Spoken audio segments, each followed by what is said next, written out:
চন্দ্রকোনায় ফুচকা খেয়ে অসুস্থ প্রায় ৩৫ জন। তড়িঘড়ি অসুস্থদের নিয়ে আসা হলো হাসপাতালে। চন্দ্রকোনা ১ নম্বর ব্লকের মাধবপুরের বেলগড়িয়াতে ফুচকা খেয়ে অসুস্থ হয়ে পড়ে প্রায় ৩৫ জন। জানা যায় গতকাল সন্ধ্যায় যারা এই ফুচকা খেয়েছেন তাদের প্রত্যেকেরই হঠাৎ রাত্রির পর থেকে পায়খানা এবং বমি শুরু হয়। এই মুহূর্তে অসুস্থ ১৫ জন ক্ষীরপাই হাসপাতালে চিকিৎসাধীন। বাকিদের গ্রামীণ চিকিৎসকের আওতায় চিকিৎসা চলছে বলে জানা যায়। চিকিৎসাধীন ব্যক্তিদের বাড়ির লোকেদের বক্তব্য, যারা যারা গতকাল ফুচকা খেয়েছে গ্রামে শুধু তারাই অসুস্থ হয়ে পড়েছে এবং ওই ফুচকা বা জলের মধ্যে বিষাক্ত কিছু ছিল, যার কারণেই ঘটেছে এটা। ফুচকা খেয়েছিল। কোথায় ফুচকা খেয়েছিল? কোথায়? দাদারপুরে ছেলে বৃষ্টি আসছিল গ্রাম দিয়ে, সন্ধ্যের দিকে খেয়েছিল। খাবার পরে পায়খানা হচ্ছে আর বমিও হচ্ছে। মানে আজ থেকেই শুরু হয়েছে? না, রাত থেকেই আরম্ভ হয়ে গেছে। আচ্ছা আচ্ছা। আপনার কে আছে এখানে? আমার ছেলে আছে আর লাদনি আছে।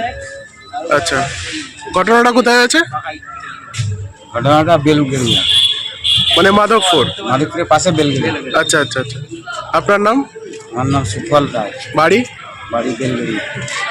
সন্ধ্যাবেলা ফুচকা নিয়ে এসেছিল। সেনাগুলি এখন ফুচকা খায়। ফুচকা খাওয়ার পরই এই ঘটনাটি ঘটে। পায়খানা, বমি, জ্বর।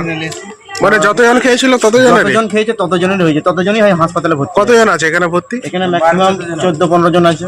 আপনার কে আছে? আমার ছেলে আছে, আমার দুটো ছেলে আছে। মানে দুজনেই ফুচকা খেয়েছে? দুজনই ফুচকা খেয়েছিল। কোথায় হয়েছে ঘটনাটা? ঘটনাটা আমাদের গ্রামেই হয়েছিল। নাম কি? বেলগড়ে। ওই মাধবপুর বেলগড়ে? মাধবপুর বেলগড়ে। আচ্ছা। শালপাড়াতেও খেয়েছে, শালপাড়াতেও হয়েছে। দাসপাড়াতে খেয়েছে, দাসপাড়াতেও হয়েছে।